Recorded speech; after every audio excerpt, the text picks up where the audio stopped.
Militer Rusia merilis rekaman penyergapan terhadap konvoi kendaraan lapis baja Ukraina di wilayah Kursk. Video dipublikasikan Russian Army 16 Agustus. Tampaknya ini adalah bagian dari penghancuran kendaraan lapis baja yang videonya dipublikasikan sehari sebelumnya, demikian keterangan videonya.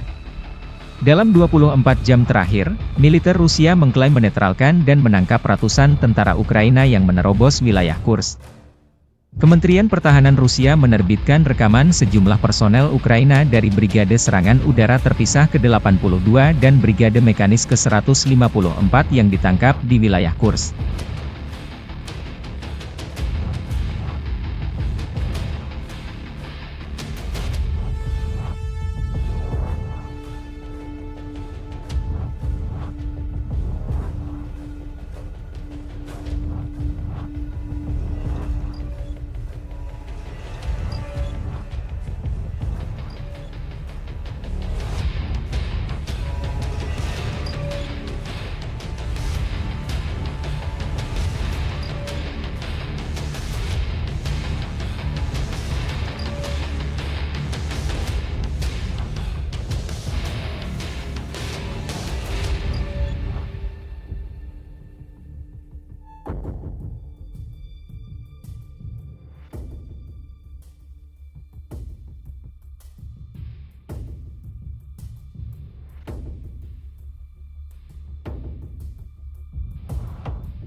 Download Tribun X sekarang, menghadirkan lokal menjadi Indonesia.